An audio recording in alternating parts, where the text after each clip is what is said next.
लोगों के पैरों तले से जमीन निकल गई। ये नवासह रसूल नहीं, बल्कि मौत का दूसरा नाम उबैदुल्लाह इब्न जियाद था। इब्न जियाद ने कूफा की हुकूमत संभालते ही अपना मक्काराना खेल शुरू कर दिया। उसने सबसे पहले कूफा के बड़े बड़े कबाइल के सरदारों को मख्फी तौर पर गवर्नर हाउस बुलाया। उसने उन सरदारों के सामने दो ही रास्ते रखे। एक तरफ बहुत बड़ी दौलत, जागीरें और उहदे थे, और दूसरी तरफ बेरहम मौत और शाम के शाही लश्कर का खौफ। उसने धमकी दी, यजीद का एक बहुत बड़ा लश्कर शाम से रवाना हो चुका है, और जिसने भी मुस्लिम का साथ दिया उसकी नस्लें मिटा दी जाएंगी। ये सुनकर कूफा के खूद गरज सरदारों के ईमान डगमगा गए। वो दौलत की लालच और जान के डर से इमाम अलैहिस्सलाम के सफीर को तन्हा छोड़ने पर तैयार हो गए। इन सरदारों ने गवर्नर हाउस से निकलकर अपने अपने कबीले के लोगों को डराना शुरू किया। अपने मर्दों को मुस्लिम के लश्कर में शामिल मत होने दो और उनकी हिफाजत करो दा। और हजरत मुस्लिम अलैहि अस्सलाम चारों तरफ से दुश्मनों के घेरे में आ चुके थे। आप शदीद जख्मी हो चुके थे, आपके होंठ कट चुके थे और दांत टूट चुके थे। इस मजलूमियत के हाल में आपको गिरफ्तार करके उबैदुल्लाह इब्न जियाद के सामने दारुल इमारा लाया गया। इब्न जियाद ने बेरहमी की तमाम हदें पार कर दी। उसने हजरत मुस्लिम अलैहिस्सलाम को दारुल इमारा की सबसे ऊंची छत पर ले जाने का हुक्म दिया। आपको जख्मी हाल में छत पर लाया गया, जहां से पूरा कूफा साफ नजर आ रहा था।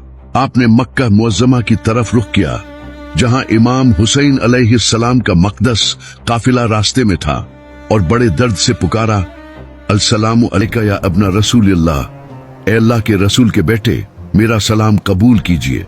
उसी वक्त जल्लाद की तलवार चली और नुज़ी अल हिज्जा 60 हिजरी को करबला की ये पहली अजीम कुर्बानी मुकम्मल हो गई। हजरत मुस्लिम बिन अकील अलैहिस्सलाम का सर अनवर कलम करके नीचे फेंक दिया गया और आपके जसद खाकी को महल की छत से गिरा दिया गया। दूसरी तरफ इमाम हुसैन अलैहिस्सलाम इस वक्त तक अपने खानदान के साथ मक्का से कूफा की तरफ रवाना हो चुके थे। वो पिछले कई महीनों से मक्का में ठहरे हुए थे और हज के मौका पर हजारों मुसलमान उनके पास आकर उनका साथ देने का वादा कर रहे थे।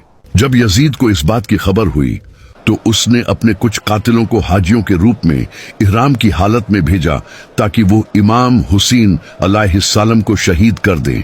जब इमाम हुसैन अलैहिस्सलाम को इस साजिश का इल्म हुआ कि यजीद ने काबा की हुर्मत पामाल करने के लिए अपने जासूस भेजे हैं, तो उन्होंने मक्का की हुर्मत बचाने के लिए हज को उम्रे में बदल दिया और मक्का छोड़ने का तारीखी फैसला किया।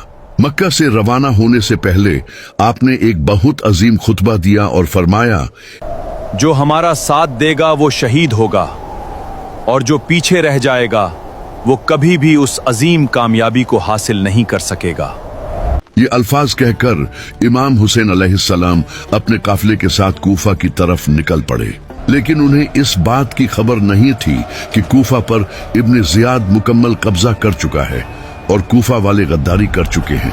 उनके कई चाहने वालों ने उन्हें वहां जाने से मना भी किया, लेकिन इमाम हुसैन अलैहिस्सलाम तकरीबन 70 से 80 लोगों के मुख्तसर काफिले के साथ कूफा की तरफ रवाना हो गए। वो किसी जंग के लिए नहीं जा रहे थे, बल्कि अपने खानदान और बच्चों के साथ कूफा के लोगों की दावत पर उनसे मिलने जा रहे थे। ये अजीम और मजलूम काफिला रेगिस्तान के सफर पर गामजन था कि अचानक रास्ते में उन्हें एक बहुत दर्दनाक खबर मिली।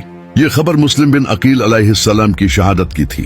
ये खबर सुनते ही काफिले में गम की लहर दौड़ गई और कुछ साथियों के हौसले टूटने लगे। कुछ लोगों ने पीछे हटने और वापस जाने का इरादा किया, तो इमाम हुसैन अलैहिस्सलाम ने उन्हें मुखातिब करके फरमाया कि हम अल्लाह की तरफ से आए हैं और हमें उसी की तरफ लौट कर जाना है। हमें हर हाल में ये सफर पूरा करना है और मैं अब वापस नहीं मुड़ सकता।